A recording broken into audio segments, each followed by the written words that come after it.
Ladies and gentlemen, welcome to Hero Movie Podcast, your greatest source for superhero movie discussion in the multiverse. I'm your host, Adam Portress, and joining me today, his house also has red wires going all through the walls. Sweet Sean Kovacs from the internet.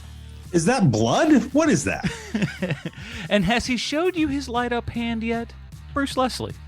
I'm a prickly pear, and who's in the mood for some angel-killing androids? Oh, who knows what we are in the mood for, everybody. Welcome back to Hero Movie Podcast. This week, I took a bit of a gamble, and I put together the best boggle hand that I could, and we came up today with what we'll be reviewing. The results from that, from 1995. I knew I was gonna like blank the say Hakaider. That's right. It's got a longer name. It does. Yeah. There's like several other subtitles. It's like Mechanical Violator Hakaider or something like that. Yes, and there's also a different version called Hakaider Roboman. I think they're all kind of under. This may be one of those ones that went out under several different names and stuff like that. And that's how a lot of the movies back in, well, before this time, because it's 95 and stuff, but even before then, like in the 80s and really certainly in the 70s, you'd get a show, throw it around everywhere, and no one really liked it all that much. Okay, retitle that Women in Cages and put it out there, and then people would go to see it because it had like a more scintillating title. But like, wow, I didn't know this was going to be about an angel-killing android by the name Women in Cages, but I already bought my ticket. You bought your ticket. You might as well. Trust me, there's plenty of those there that you watch and you're just like, what does this have to do with that title? Nobody told me that Women in Cages was about a Japanese robot. It happens. Before we get to that review and everything, we do want to say a big thank you to everybody that supports us over at patreon.com/HMP. Doesn't matter what level you support at. Pre-show, post-show, Dinger Zone. And, of course, this week on the Dinger Zone, we talk about kind of spoilers throughout all types of media and stuff. There's things that happen and try to spoil stuff before you even check them all out. So we talk about that and why that is over at patreon.com/HMP for the Dinger Zone and all that kind of good stuff. And, of course, when you do, you get yourself a cool HMP nickname. Now, Noah Overton. Noah has been a Patreon supporter for quite some time, and as you may recall from last week's episode, wrote a little bit of a letter and just kind of thanking us, for the show and all that kind of good stuff, and gave us a not for nothing, but Bruce gave me the Patreon nickname of Hardwired, and while he is grateful for that, he thought maybe Sean might like to take an official jab. I love that nickname. Come at on. Noah's name instead. So we're going to throw it to Sweet Seanza here. Sean, what do you got for Noah? All right, so Noah, I'm sure you know this already, but your name is Anglo-Saxon English and basically what the last name Overton with the surname Overton means is farm by the river. None of that makes for a good nickname. However, since Adam and I both, and even Bruce, all three of us have lived in Charlotte, North Carolina at one time, I can also tell you that there is a production company that is owned by a man named Mark Overton. And Mark Overton's, the name of his production company is Dark Woods. And so, Noah, it is my pleasure to give to you another HMP nickname. And that nickname is Noah of the Dark Woods. Ooh. Man, it would have been great if the name of that production company was also Hardwired. Because it's just like, you just double down. That's all you got to do. Double it down, baby. And Mark is to steal Bruce's term, kind of wrap it all into one thing here. Mark, I have met Mark many a time, and he is a hardwired gentleman. Oh, there you go. He is the owner of Dark Woods. So Noah of the Dark Woods, if you would. There's your new HMP nickname. I hope you like it.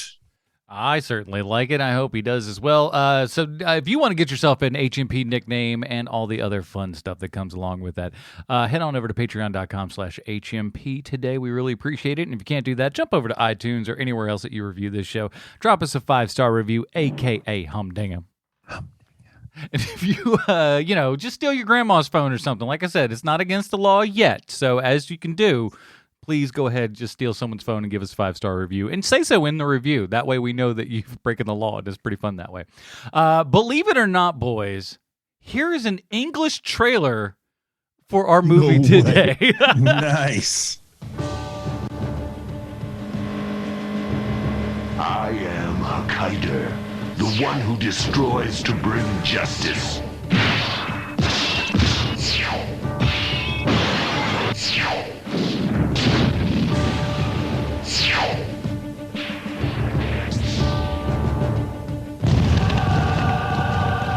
In this mysterious megapolis, every individual is under total mind control.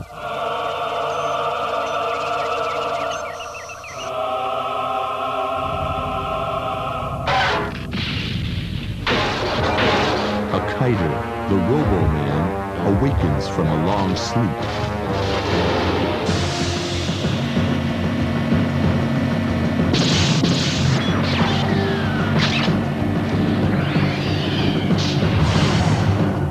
Ruthless justice?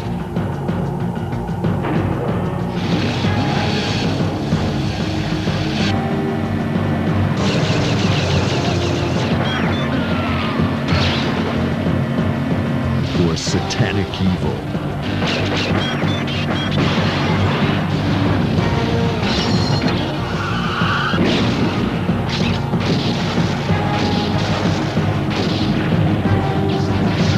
Treason?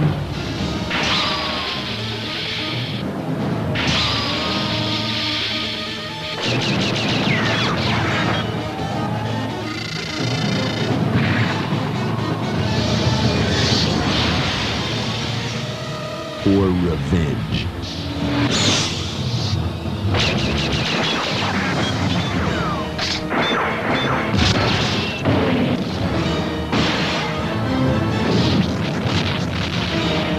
What's his purpose?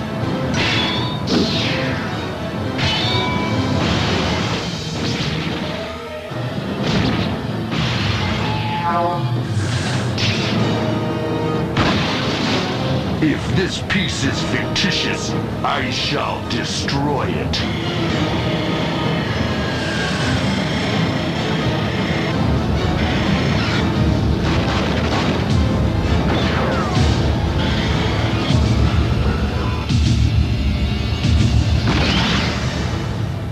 Roboman Hakaider.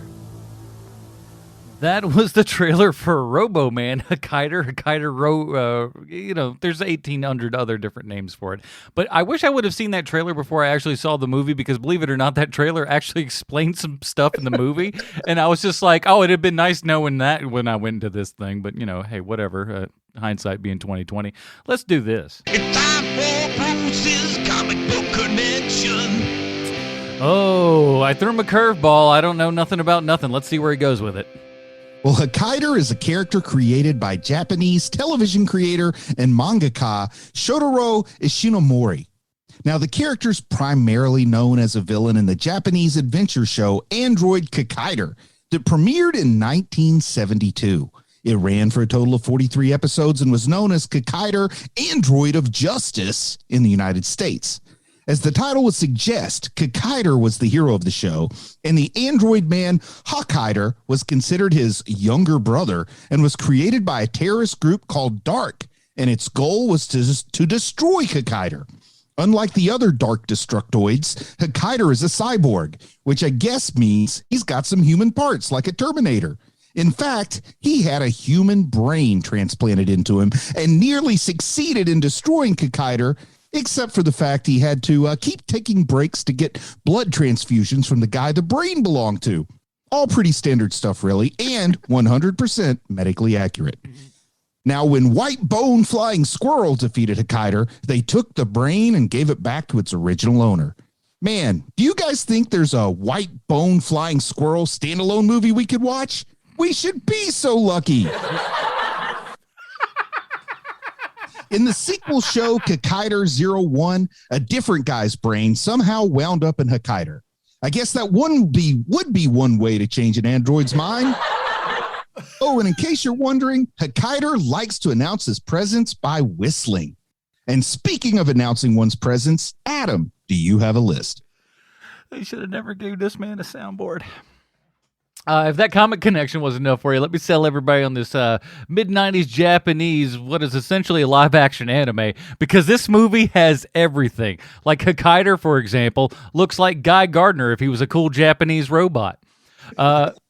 What's the first thing that you do when you find a human chained up? That's right, you open fire immediately, only to have your entire squad wiped out by a giant robot man who doesn't know who he is. We got matte paintings, exploding doors, futuristic commandos, goggles galore, the alien robot radar from Aliens, exploding curling pucks, metal detecting, head smashing, bullets flying, screens burning, screen shattering, SWAT trotting, robot motorcycle riding, sword stabbing, horse riding, arm blasting, robot motorcycle riding. That's easy to say.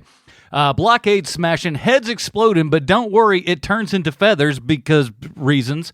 We got a Ghost Rider bike that he'd be proud of. A wing shoulder pad, smoke bombs, gratuitous slow mo, and 1990s editing. Moments of Michael Bay's 1990s cinematography. A robot man named Michael. Space or time jump to a Mos Eisley of Hakaider. Ladies Who Do the Stuff, Boba Fett Doctors, David Cronenberg action, Jesus Town. That's right, Jesus Town. There are scenes where you can tell that they didn't have too much money to start with, and all of a sudden their budget went away, and they're like, yeah, white rooms, that'll do it.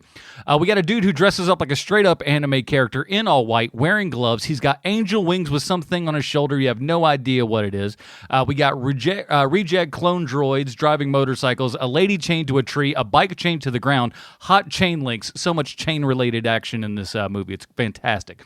We got ground exploding zombie angel thing, a crew from the Rhythm Nation video, a robot that drives a motorcycle into a group of robot driving motorcycles, smashes into one of them. The hero/villain robot then grabs the throat of that robot, rides away, threatens him, and then tosses him aside. Crotch kick while on a motorcycle, which diverts him off a path onto a giant ramp and proceeds to smash into the overhang of a bridge. Why? Why not, I say? And if that's not too much, just step on the other guy's clutch and his bike will blow up. Easy. We got tons of metal and robot sounds because these are metal robots, for real. We got meat shields, a dude sweeps the leg of a motorcycle, multiple character fire burns, and that's just the first half hour. This movie has everything. Sean, yes. Sean, is this Adam's most impressive list yet? It is by far.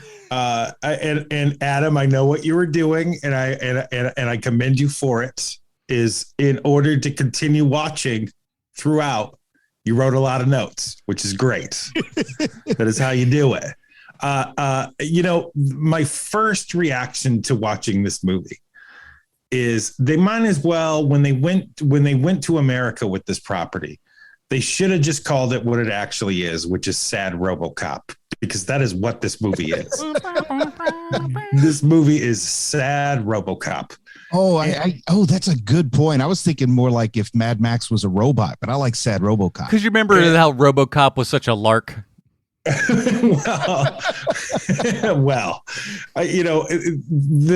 First of all, let me just point out, I know plenty of comedians who think that they are the mayor of Jesus Town. Let me just say that up front. Let's talk about our friend Hakaider. I got one quick question, though, before we get too deep into it, if I may. Please. Did you guys watch the sub or the dub? I watched the subtitles. I did, too. I wasn't aware there was another version. I don't know if there was another one, but I watched the subtitles as well. If this had been a dub, there is no way I would have been able to, pay enough attention to know what's going on. So I was grateful for the subs because it forced me to look at the screen. From what I understand, kept me away from my phone. From what I understand, the dub is on Tubi. Oh, and I'll say this, though. My one complaint about that is this movie is like an hour and 20 minutes long. It's not super long, but I don't know about you. I got so many bleeding ads on this Midnight Pulp thing. Holy moly. Oh, if I got to see another tuna fish commercial, guess what?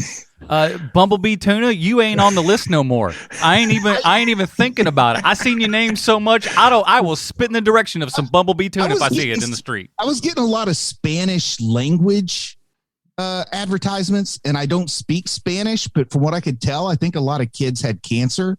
So I It would I got that. bum me out. I only got that ad once, but the Bumblebee tuna, them trying to hip up Bumblebee tuna because it's about how cool tuna Yeah, it's can like, bro, we got tuna in packets, bro. Check it. And I'm like, I didn't just get a don't single care. Tuna fish ad. I got to go rewatch it now just see if I can get. There a were tuna like, fish. honestly, I think in that hour and 20, and I don't know if it was based on time because I would pause to kind of write some of the notes because you had to kind of watch. There was just too much crap going on.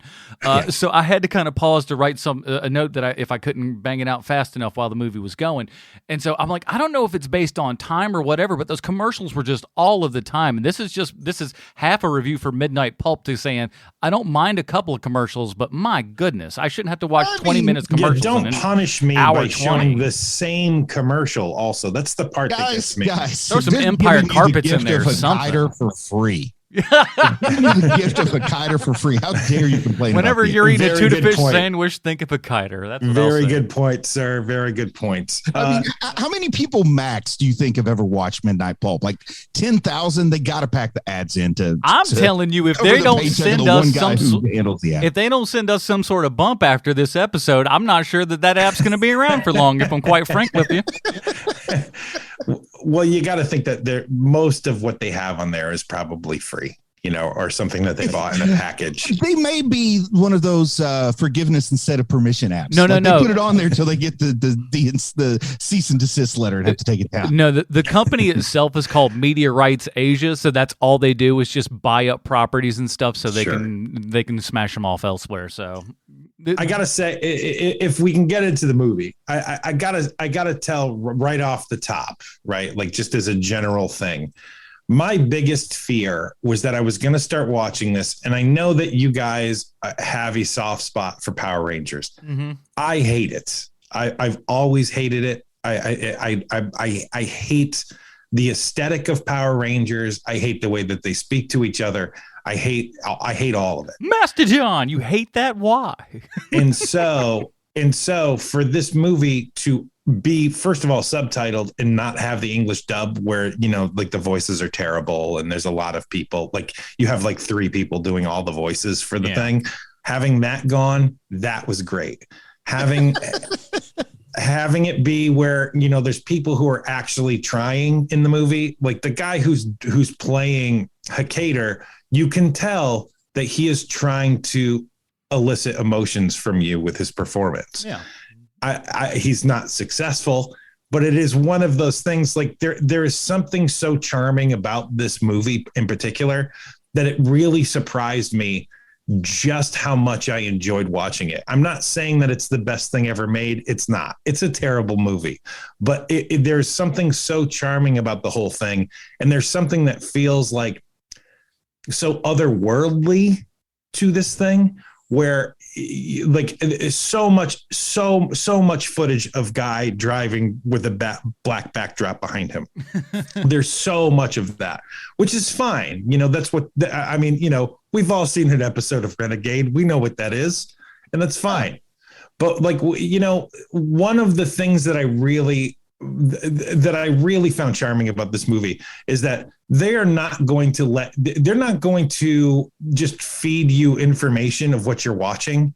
They're just like, okay, so here's a guy in a cave and he's chained up and he's gonna kill everybody because he doesn't know who he is, but we're not going to tell you that. Like, you're going to have to figure that part out later. Yeah, it is. You walk in because, like we said, this is kind of based on some previous material and stuff. But like, if you don't know anything going in, you're like, you don't know who's good, who's bad, what is good, what is bad, and how. Like, there's a lot of things that are murky that it does kind of force you to pay attention to the story to go like, okay, who's doing what now? Are you? Oh, no, okay, he seems more good. Oh wait, no, he might actually be bad. Oh, and vice versa. And he's legitimately an anti-hero. He's not like Morbius last week where they were calling him an anti-hero where he's actually just a hero. This dude is legitimately an anti-hero. He's where straight up murdering people. He is murdering people, and on top of that, sometimes he's murdering the wrong people. I know that he does release all of those kids from I'm guessing from Jesus Town jail for some reason. I don't. Yes. My They're going to be understanding. lobotomized, I think. Yeah, that was Oh, my that's right. understanding, was that they were kind of lobotomizing the kids to make them into the rip-off clone troopers that we got Right. rolling around. So that's what I think is they take them young and grow them up and kind of, like I said, they kind of Boba Fett these guys a little bit. Yeah, they Yeah. created. My understanding was Jesus Town is presented as a utopia, but the way they keep it a utopia is taking everyone's free will away. And by the way, if you think that like, oh, Jesus Town is something that's kind of maybe that's just like lost in translation and stuff.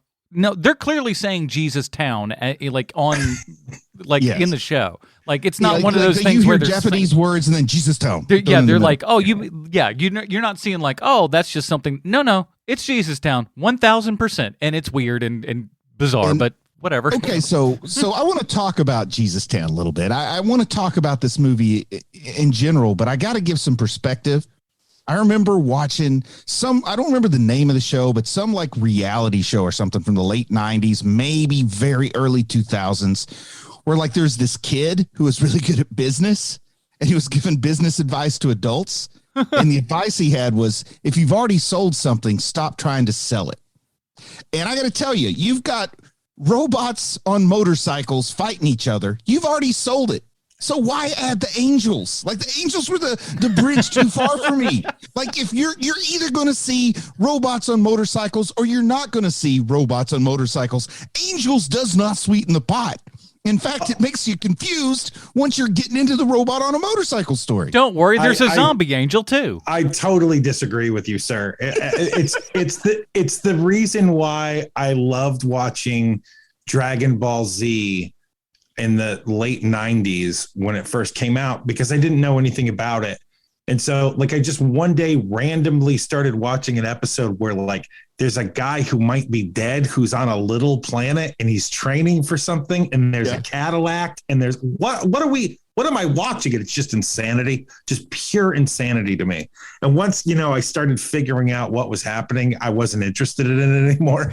and so one of the things that I really love about Hakaider is that it's Rich Evans on Red Letter Media has a phrase when it comes to watching bad movies, which is that the best bad movies are the ones that constantly keep surprising you with how it's bad in different ways over and over again.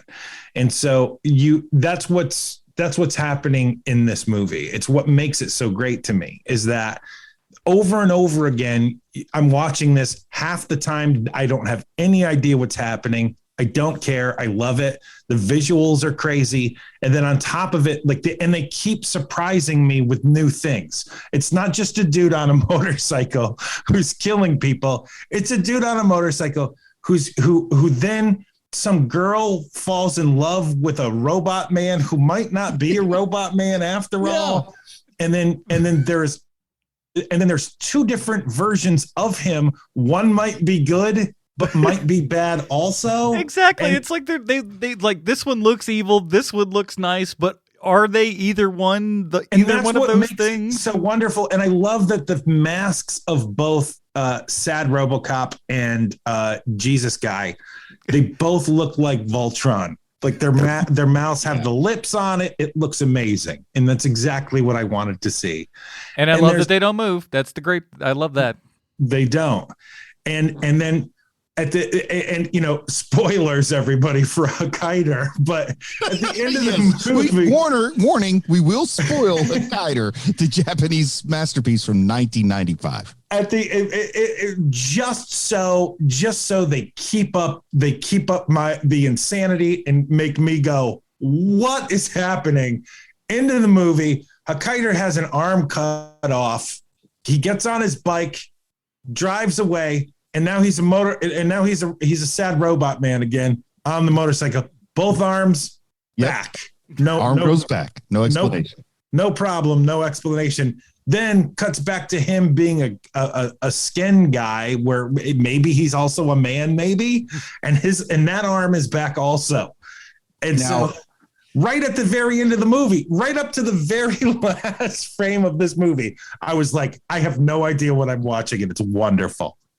If you had the option of being a skin guy or a robot guy, wouldn't you eventually just kind of pick one that you were almost all the time? Like, he really seems to be pretty evenly split in this film between robot guy and skin guy. I think when you're in hostile murder territory, you just stay robot guy the whole time, right?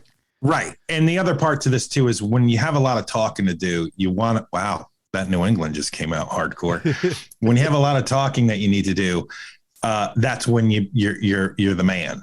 And then when you got a lot of fighting to do, you turn into sad RoboCop again. I think it's less than that. I think it's more like, listen, I ain't gonna get no loving as a full robot. You dig? Yeah. And there's no question. I don't know anything that happened in this movie with certainty other than the fact that lady wanted to get with Robot Man. Oh, without a doubt. She was so nice. Like, it was just like I don't know, just maybe because he's a robot or something, but it felt like she was just like, oh, this guy's like, he's special because he's a robot. He's like, maybe that he's not quite all there. That's what it felt like to me. I don't know why. Maybe just because he didn't speak. There was a line, and I might be messing this up a little bit, but she said something like, I'm not as easy as they say I am. So if we're going to do it, you better do it good. And I was like, I don't think she knows what easy means or something. Like, did she mean easy to please? There I didn't get it. There were a couple of times where there were some lost in translation things, and I'm like, I feel like that would probably is what that translates to, but I don't know that that's exactly what we need to get across to the English reading audience. And this is 1995, man. Imagine if they would have had babies, they could have had the new BTS. Oh, yes. Now, I've got a question here. Do they call it Jesus Town because that's where the angels live? Or did the angels live there because it's called Jesus Town? They're like, we got to find a place to live. How about Jesus Town? Well, I think the idea where's was a place for a prince to find a wife? Queens. They looked for any place that had bad matte paintings of Jesus and angels in the background that are just really, really bad looking. You can practically see the seams. It's great. It's so great though. I love the matte paintings. I love the set design is amazing. Like there's a lot of thought that goes into it. That's like the especially when they're cutting up Jesus Town, the main palace there, and like there are like intestines and also coils. And what are we looking at? It's amazing. Like you blow up the head of one of these kind of stormtrooper characters, and like in one scene, it'll blow up and it's just, a sea of feathers. And you're like, what's this? Another one, he'll just jam eyeballs out and blood goes gushing. I don't know. Same type of person, but way different outcomes based on how you hit them. If you pay careful attention, there are some subtle clues that this was written by more than one person. Like there is a lack of through line on some of that. What are you talking about? This seemed all pretty air drum tight to me. This also has one of the best lines of dialogue I've ever seen in any movie we've ever seen, where the Jesus robot says something to Sad RoboCop, and Sad RoboCop says back to him, "Well, then I guess that I am evil." Wonderful. They have these discussions and then go on to a fight that has 0 words in it. Amazing. There's a part you guys might have understood thematically better than I did, but there's a part, maybe I missed something, but the girl tells Robot Guy, she tells Hakaider, I'm going to take you to my secret place. And, they're in this dystopian Jesus Town, and all of a sudden her secret place is like 2,000 acres of beautiful undeveloped land with ruins of statues the size of the Statue of Liberty in the background. How is there a secret place like this in Jesus land? And there's all of these like people in her mind. Like, did she take him into her dream space or something? I like that idea. Is half of this is just somebody's hallucinogenic dream. It's like the Dream Warriors, Freddy Krueger. I just take it as Judge Dredd, where anything that's out of Mega City 1 is just, no man's land. Yeah, you can do whatever you want. If you can lay claim to it and no one else can come and take it and challenge you for it, then it's yours. I started thinking like maybe this is like Legion or Moon Knight. And the truth is this is just a guy with mental illness and this is what he thinks is going on around him. Or it's somebody just playing a video game or something, and that's because ultimately that feels like what it is. It's like what's going on here? All of a sudden, we flip over to another scene, and there's zombie angel coming out of the grave, and you're like, what's happening here? Yeah, I never quite understood the contribution to the story of the zombie angel. It was kind of fun and scary looking. It was very cool. That's the thing. Did the It's wings well come done. out of its head though? Yeah, kind No, of. It was like its shoulder. yeah. Oh, I thought it was coming out of like where its ears should be, were wings. They're kind of small and high up, so it sort of looks like that. I see what you're saying though, Yeah. because it's like it's way high on the back, right in the trap area. Yeah.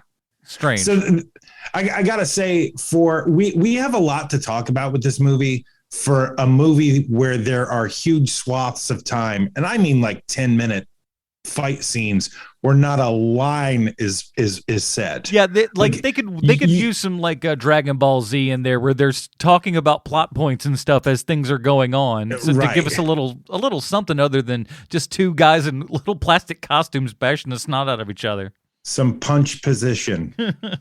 I got to tell you, the Michael android kind of reminded me of the android hunter from Psycho Gorman, if you remember that one there. Oh, man. A little bit. The angel-looking android. Yeah. Who's blind or whatever. God, I love Psycho Gorman. I love that movie so I bet much. Hakaider was a major influence on the production of Psycho Gorman. I would not doubt. And nor would I. Definitely Tokusatsu influence there. But I do have to say that the fight choreography is almost a miracle at how good it is. And it's not good. But what I'm trying to say is the guys with the 3 lenses on their helmets, they can't see anything. The guy playing Hakaider can't see anything. The guy who's the angel guy can't see anything. Like, no one can see anything. And there is a whole lot of hand-to-hand fighting happening in this movie. Yeah. Like I said, it's not amazing, but and especially given their not only just visual problems, but just the, moving around in the suit and everything. They're doing a pretty good job. And the cherry on top to your like sad RoboCop movie is he fights Ed 209, the stop motion mechanical monster at the end, which I was so shocked that they went from all people in suits to actually the expense of stop motion for that grand finale. Like, somebody was really proud of that stop motion. Well, this movie is such a gift, man, because not only do you get stop motion, but there's also a whole lot of free dummies in this movie. Which I love the dummies. I mean, there's so many free dummies in this movie. And then you have the thing also where it's the poor man's process where we're walking, but we're not actually moving. That's in this movie as well. There's so many great moments where it's just like, man, you guys are using every bad trick in the book. Good job.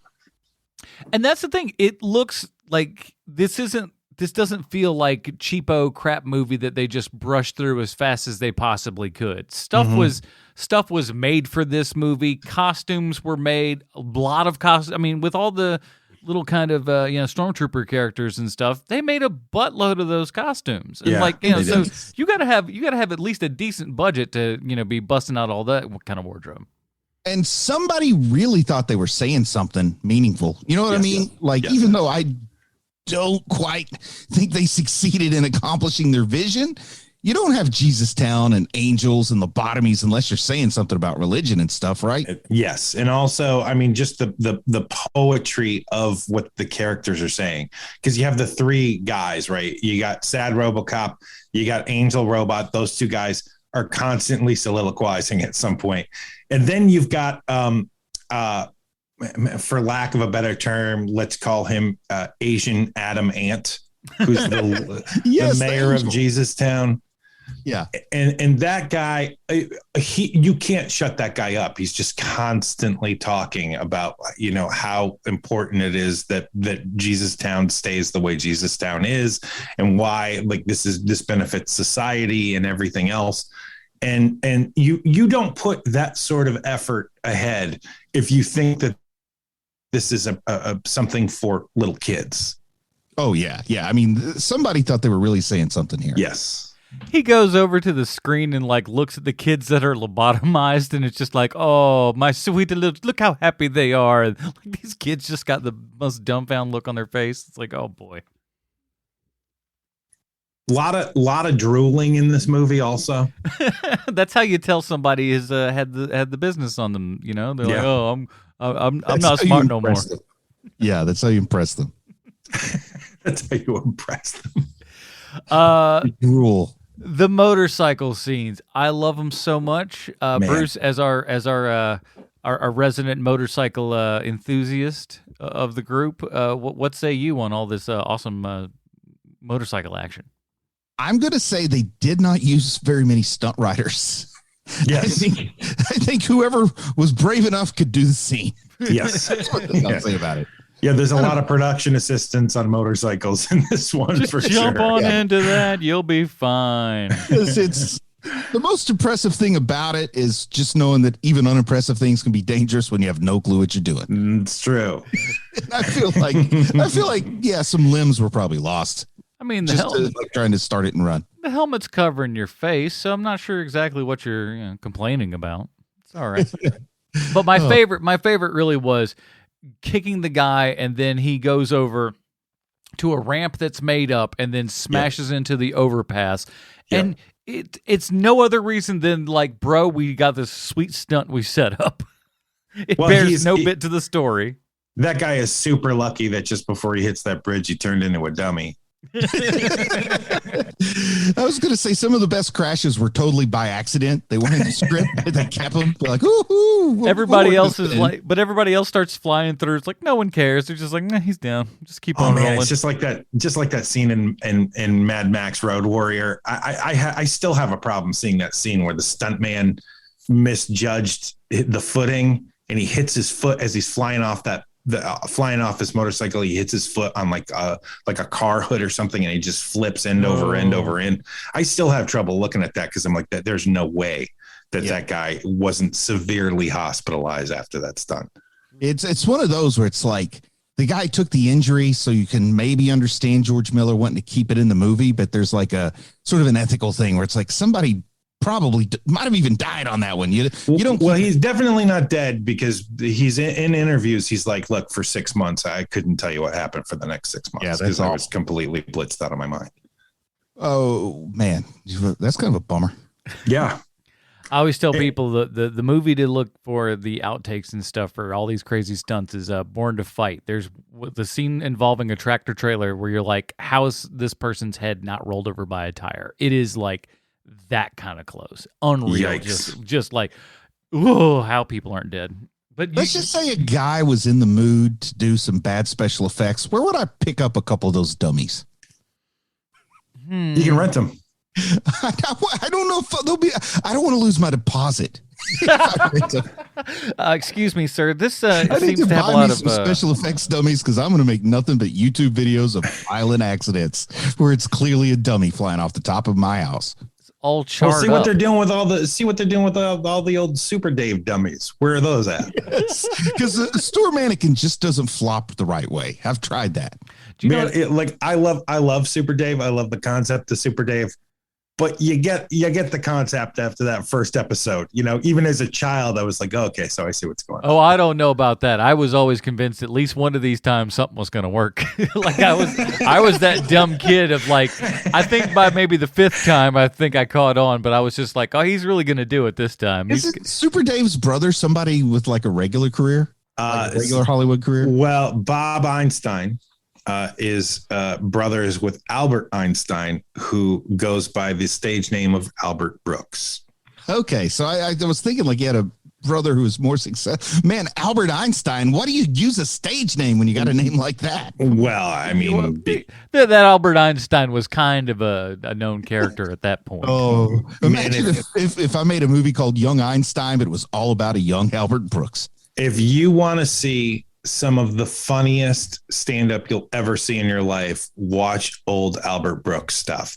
He has a bit that he does on the old Flip Wilson show that might be the funniest thing I've ever seen in my life. And it's him as the world's worst ventriloquist. It is amazing. That sounds like an Albert Brooks bit for sure. It is so amazing. I still say the one thing standing between me and massive stardom is a lack of access to dummies. You just wait. Once I crack the dummy code, sky's the limit. I'm ditching you losers. This next podcast, dummy code. I'll give you the website address to ISS, so you'll get all the dummies you want. Perfect.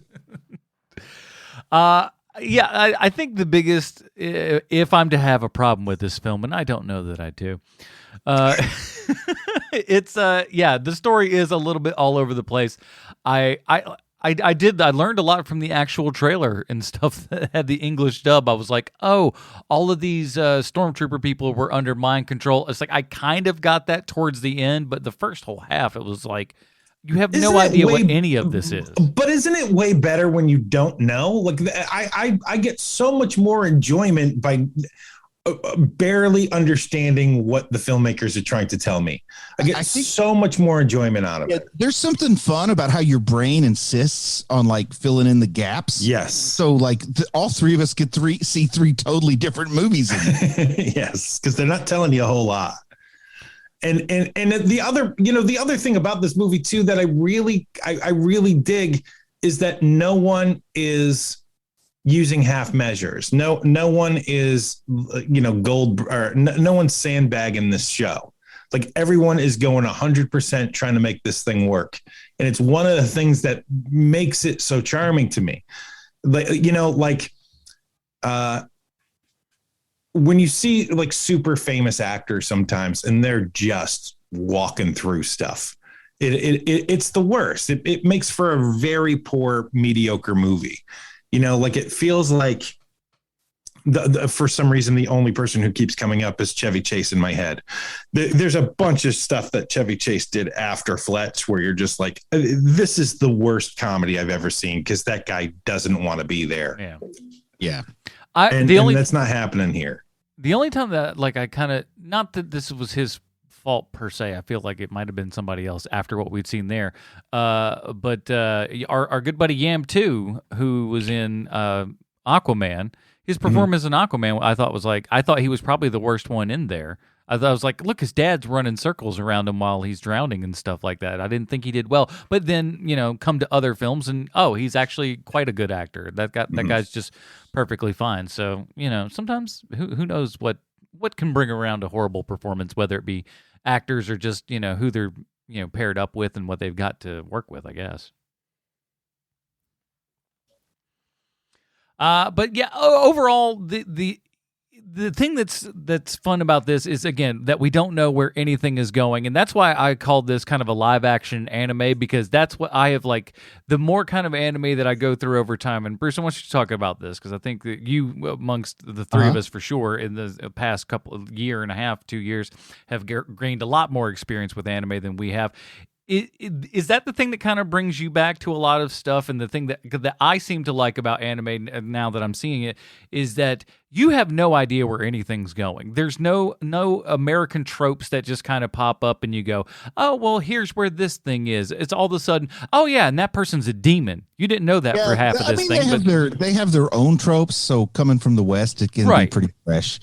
Most anime is the anime that I watch. I mean, anime is like anything else. It's like saying most comic books are, well, how many different comic books there are, how many different writers, stuff like that. Yeah. But the anime that I watch is usually pretty tightly constructed and actually a really, really interesting story that's told in a long form. It's not like this.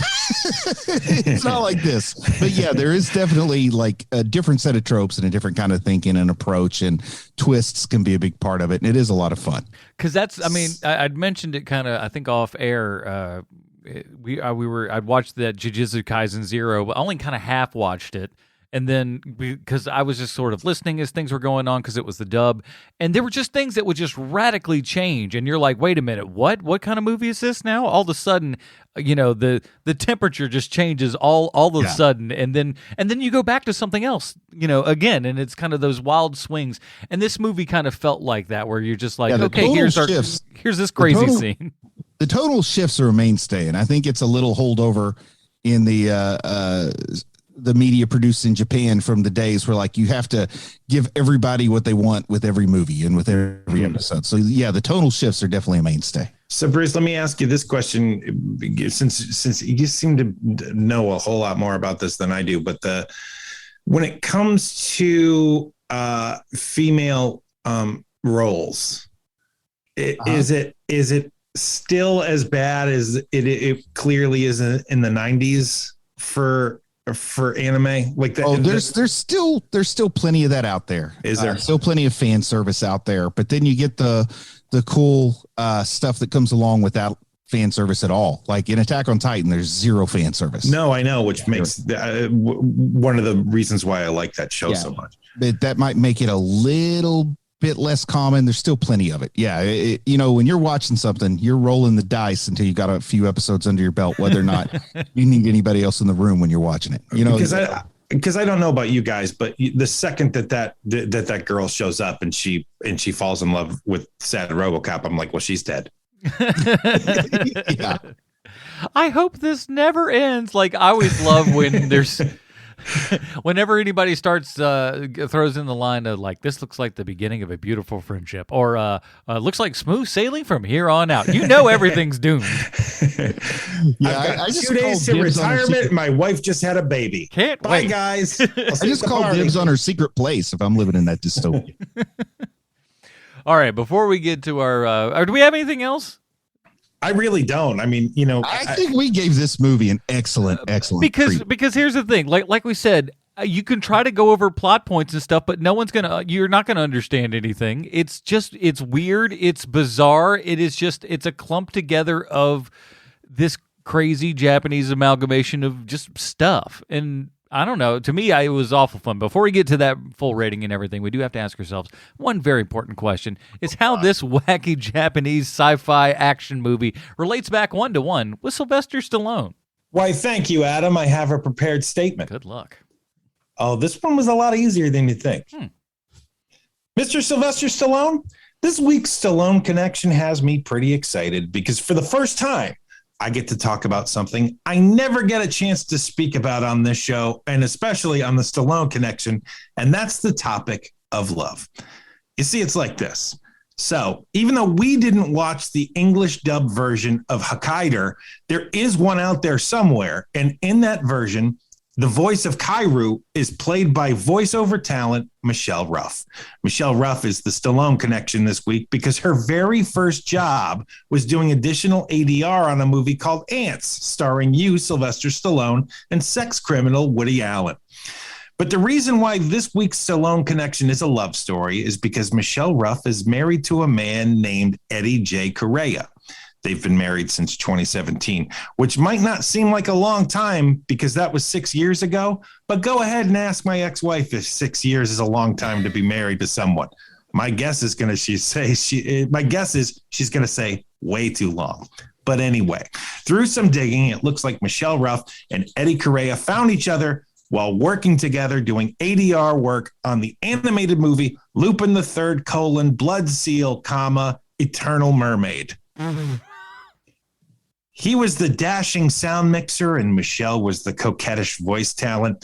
A meet cute happened, looks were exchanged, they began talking, and it turns out they had a lot in common. They both decided to go on a first date, a restaurant, not an expensive place, but this little out of the way spot that wasn't elegant or fancy, but it was perfect, romantic. The end of the kind of a place that they'll think about for the rest of their lives. They start dating more and get to know each other's bodies. It's a little awkward at first, but wonderful nonetheless, because there's love behind the physical nature of what they're doing. And they both know they want more from that other person. Finally, one day, as they're both enjoying some well-deserved downtime, Eddie pops the question. It's not spontaneous, but spontaneity was never Eddie's jam. Eddie's a planner. 6 months later, Michelle and Eddie get married in Mother Nature's glory on the side of a mountain, surrounded by a few loved ones and an overwhelming feeling of mutual love and respect. Now it's 6 years later, and these two crazy kids are still making it work.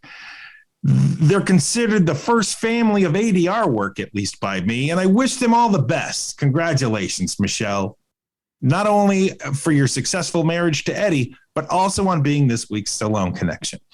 And there you have it, Mr. Stallone, this week's Stallone Connection. I'll talk to you next week, too. Maybe you'll finally write back. Your pal, Sweet Chauncey from the internet. On Mr. Stallone, that's heromoviepodcast@gmail.com. If your people need to know.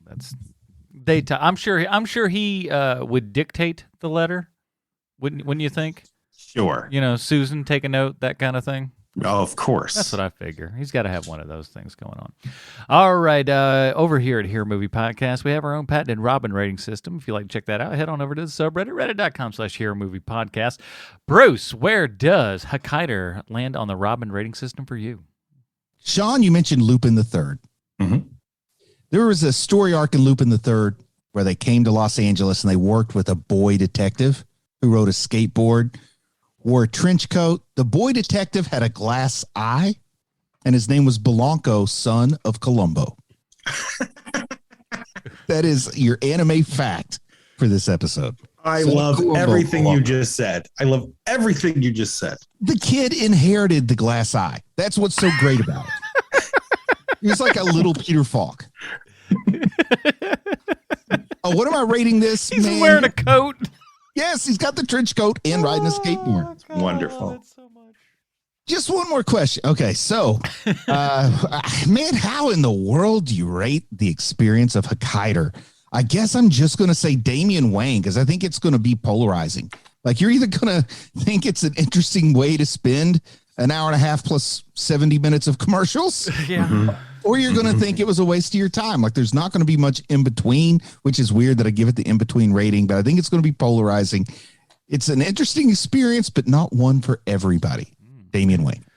Sean, what do you got? This movie is either a Tim Drake or a Jason Todd. I can't tell. You know what? I'm in a good mood. I enjoyed watching this. I'm gonna give it a Tim Drake because it's insanity. It's pure insanity.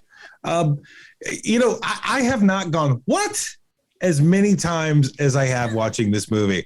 The last time I went what like that, like out loud was something we've seen was when we saw that racing movie where there's that one part where. There's the one part where the girl's the love interest and everybody at school keeps calling her a prostitute. And like you're waiting for like, oh, somebody overheard something and it's just bad. And no. She's actually a prostitute at the end of that movie. And I was like, what? So this has that same level of surprise to me. This is so I'm going to give it a Tim Drake for that alone.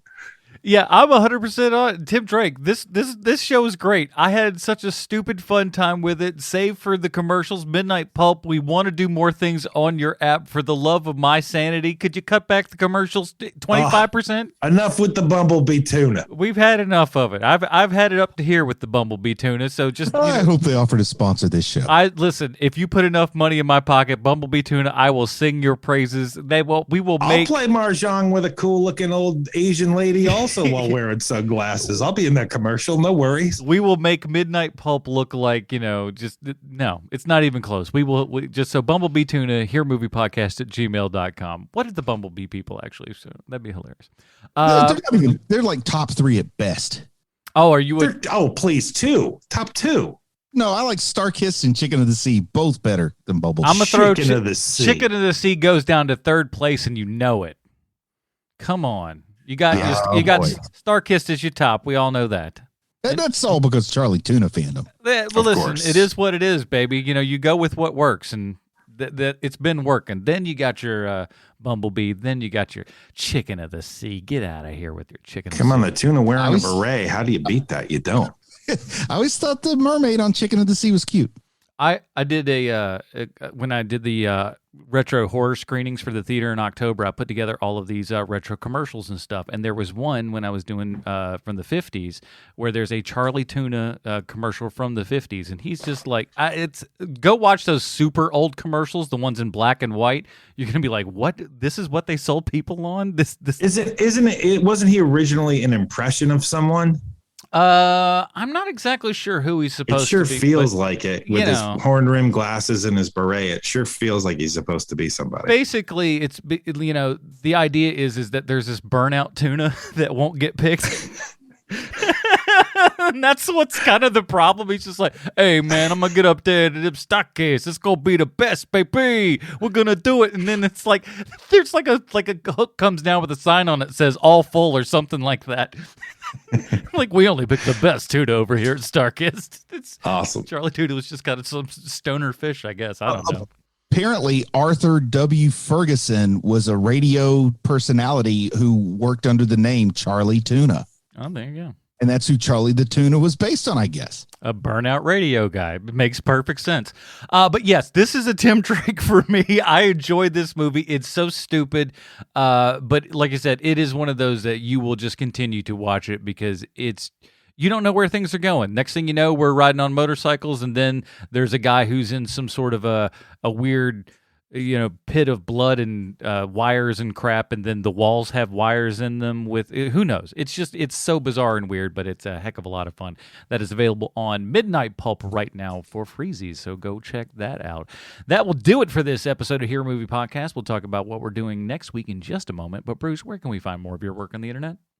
Hey, go check out YouTube, my YouTube channel, youtube.com/C/Bruce Leslie, where on, the same day that this podcast comes out, I'll have a video where I look at memes. Do you guys like memes? I'm a big meme fella. Yeah.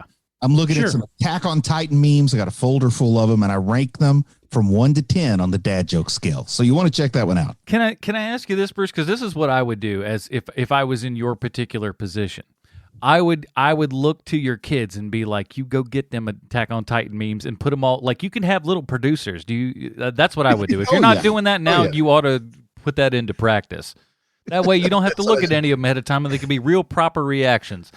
I don't have nice. You just put me in as a producer down in the credits. That's all I ask. Sean, what else?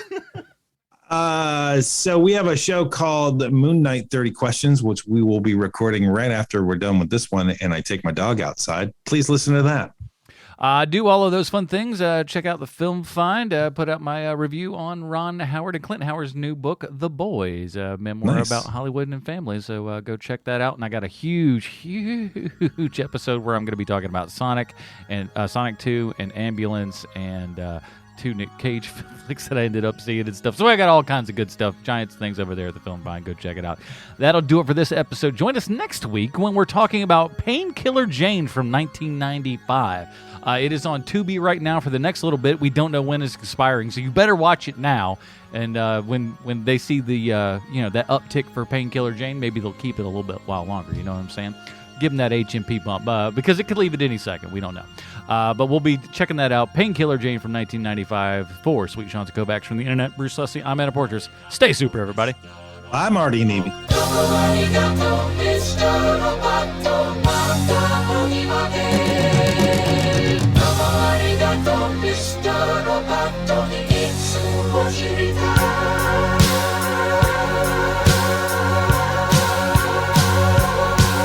You're wondering who I am. Secret, secret, I've got a secret. Machine or mannequin. Secret, secret, I've got a secret. With parts made in Japan. Secret, secret, I've got a secret.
Machines dehumanize.